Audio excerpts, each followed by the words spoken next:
Is the United States supporting al-Qaeda in Syria? The answer is yes. Fact number one.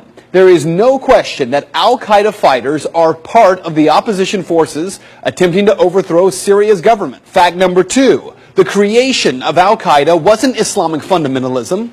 It was the CIA. The Mujahideen was created by the CIA to cause problems for the Soviets. Now, you might say that's crazy talk, right? Here's Secretary of State Hillary Clinton. To be fair, we had helped to create the problem we're now fighting. How? Because when the Soviet Union invaded Afghanistan, we had this brilliant idea that we were going to come to Pakistan and create a force of Mujahideen, equip them with Stinger missiles and everything else to go after the Soviets inside Afghanistan. And we were successful. The Soviets left Afghanistan, and then we said, great, goodbye, leaving these trained people who were fanatical in Afghanistan and Pakistan, leaving them well armed, creating a mess, frankly, that at the time we didn't really recognize. We were just so happy to see the Soviet Union fall, and we thought, okay, fine, we're okay now. Everything's going to be so much better. Now you look back, the people we're fighting today, we were supporting in the fight against the Soviets. So it's not a conspiracy theory, it's history. And it's history that's being repeated in Libya and now in Syria. But there is a bigger problem here, one that every American should be questioning. We're fighting al-Qaeda in Afghanistan, but we're also bombing al-Qaeda targets in Pakistan and in Yemen. And as we do that, something occurs known as collateral damage. Hundreds of civilians in Yemen have been killed in just the first half of 2012 by U.S. airstrikes aimed at al-Qaeda fighters. We also have a history of kind of moving in and out of Pakistan. I mean, let's remember here, the people we are fighting today, we funded 20 years ago. And we did it because we were locked in this struggle with the Soviet Union.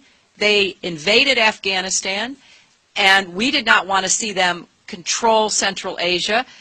And we went to work. And it was President Reagan, in partnership with the Congress, led by Democrats, who said, you know what, sounds like a pretty good idea. Let's deal with the ISI and the Pakistani military, and let's go recruit these Mujahideen, and let's get some to come from Saudi Arabia and other places, importing their Wahhabi brand of Islam so that we can go beat the Soviet Union. And guess what? They retreated, they lost billions of dollars, and it led to the collapse of the Soviet Union. So there's a very strong argument, which is, wasn't a bad investment to end the Soviet Union, but let's be careful what we sow, because we will harvest. And we now are making up for a lot of lost time. So what you need to know tonight is heavy. Our government is bombing sites around the world in an ongoing war with al-Qaeda. In Iraq, where al-Qaeda had no presence before the U.S. war, al-Qaeda is now thriving. The same al-Qaeda, yes, created by the U.S. government in order to harm the Soviets. And today, at least 13,000 civilians in Afghanistan are dead as a result of that war with al-Qaeda. So with all respect to Ms. Fitzgerald from the Irish Times, this is not propaganda. Rather, it is the question that every American should be demanding answers on from Congress and from this president. Why are we giving al-Qaeda fighters money and weapons to overthrow yet another government in the Middle East? Today, our government claims they're freeing the people of Syria. Tomorrow, if history tells us anything, we will be killing and wounding civilians in airstrikes and then referring to them as collateral damage in a war with an enemy who we brought to power.